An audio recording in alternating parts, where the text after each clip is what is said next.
Today we're going to be looking at those players who are skyrocketing up the fantasy football rankings due to recent news from preseason and training camp.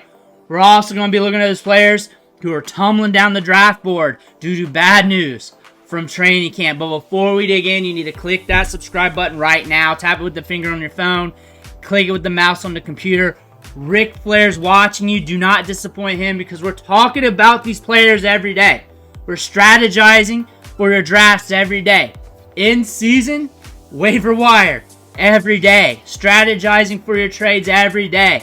Start sits and everything else. It's right here. Click that button. Stop missing out. But Tyrone Tracy, big time injury today. Looks like his 2024 season is going to be greatly impacted. Eric Gray's the next guy up. Wouldn't be surprised if the Giants go free agency at running back. Wouldn't be surprised if some changes are made here in the next few days. Tyrone Tracy was carted off, and it's not looking good for the long term. Maybe for this season, maybe for his career. But Tyrone Tracy is out, and we need to pivot to other directions for late round running backs. If you're looking for Tyrone Tracy, he had round 16 draft capital, late round pick, upside play. But just pay attention to the news with the Giants. Kamani Vidal, you need to pay attention to him. He might not make the 53-man roster. It looks like if he does make it, it's by the skin of his teeth. That being said, round 13 draft capital right now in Underdog, you're probably going to have to hold your horses on him. You're probably going to have to wait and see what happens. Maybe closer to draft day if he makes the roster. If you want to take that shot on him, go ahead. But Vidal is in a very, very ambiguous situation right now when it comes to his fantasy football stock. Pay attention to him. J.K. Dobbins, round 14 draft capital, actually cheaper than Vidal. Looks like he's going to be the RB2. Pay attention to him as well because that feels yucky coming out of my mouth considering recent years. But if he's healthy, he's getting touches, might be a look for you. And if something happens to him or if he just flat out sucks, you can release him back to the waiver wire. But again, the Chargers offense, it's going to be very interesting going forward this season with Harbaugh and company at the reins. David Montgomery. If Jahmyr Gibbs is out for some time, David Montgomery's stock is going to go up. David Montgomery's stock is pretty decent as the 1B there for the Detroit Lions. Round 7 draft capital, that might get bumped up a little bit. He's very dependable, very good between the tackles, good around the goal line. He's good for some touchdowns here and there. 14.9 points per game, 15.2 excluding week 18. That being said, we got some upside in this offense still. Either way, just pay attention to the situation. Marshawn Lloyd's dealing with a hamstring. Let him fall back in ADP a little bit. He's a speculation play. Speculation play means that he's a gamble, means he's got upside due to the size of just athleticism, due to him being an unknown, due to being a rookie. Again, we're playing the short game here. Looks like Josh Jacobs is going to be getting a lot of touches. Marshawn Lloyd, just pay attention. Pay attention to the news. Pay attention to where he's going in ADP. Once he gets even cheaper, it's good to go to try and get him because he's a speculation play. Eventually, middle of the season, maybe something happens. Maybe he gets his opportunity.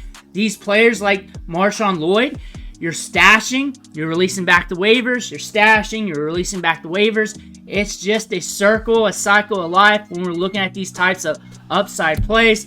J.J. McCarthy's getting his knee looked at some more. Might be out some time. Pay attention to him, though, just in case he's out longer. Xavier Legette back on the field, back getting some opportunity. He's back at practice. First round pick with good size, just athleticism. Has a lot of pop to his game and could be an upside play. List as the wide receiver 66. Round 12 draft capital here at Underdog Fantasy due to the chart down here. Speculative flyer at the wide receiver position. At that range of the draft, I'm looking more at running back. But if you need to hammer more wide receivers, this could be a guy to look at for an upside play.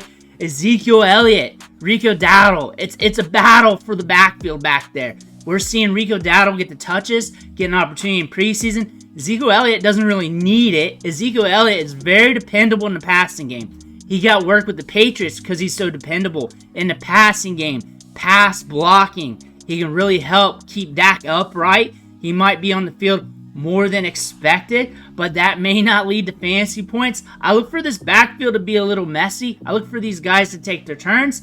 It could be ugly in the backfield in Dallas. Marvin Mims getting opportunity in preseason, getting those deep balls. 15.5 average depth of target last year. He can really make it rain when the ball's coming his way. He's got the splash play factor. See that in week 2 and 3. If he's getting an opportunity, he could give you those upside performances in fantasy. Javonte Williams, he's the lead guy in the backfield right now, but that's right now. They're not married to him. He's going to start off as the guy. Double-digit draft capital here, maybe round 9 in your home league if people are FOMOing over running backs, but you can get double-digit PPR fantasy performances out of them.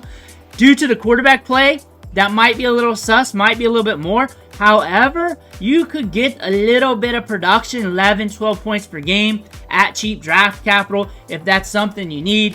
Dontavian Wicks, upside play in a good offense who should be getting opportunity, getting a good ADOT, going in double-digit rounds down there. Wide receiver 56 off the board.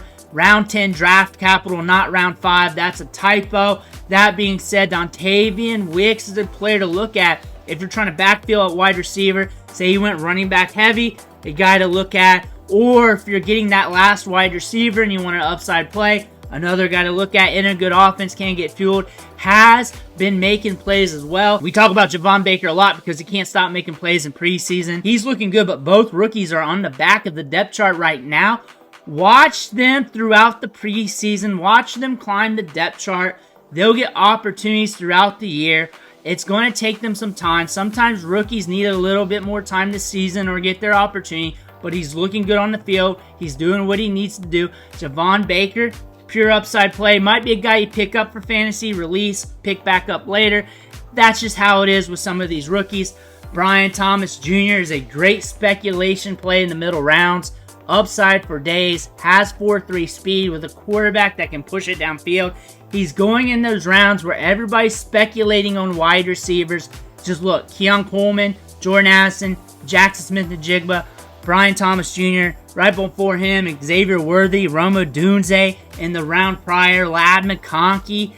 That being said, it's okay taking him there. If you want to go running back, but if you're looking for an upside flyer at wide receiver, round 6, round 7 is where you're going to look at those first round wide receivers who have a lot of gusto, who could just come out of nowhere. Terry McLaurin's getting deep balls with Jaden Daniels. He's getting deep targets. That could allow his ADOT to go up a little higher, allow him to see more air yards per game with a 20+% target share. That could allow him to be more dependable in fantasy football. Probably going to see more like round 6 draft capital in your league due to running backs getting pumped up more in home leagues. He could fade back a little bit. That could be good for a wide receiver 3 on your fantasy team. Darnell Mooney. Pay attention to him. If you got a backfill wide receiver in the double-digit rounds, I prefer going running back, so I probably won't get too many shares of Darnell Mooney, but I'll probably try to get some. But he's going to get opportunity in this offense. When you're looking at him in preseason and in training camp, he's connecting with Kirk Cousins. He's getting looks, and he can stretch it down the field. He can be a wide receiver 1. He can get 1,000 yards with Justin Fields. In this offense, with the pace being pushed, with a good quarterback, you could see him give you some upside weeks. Probably good enough to get you by in some good matchups. But those are the plays that we're looking at today.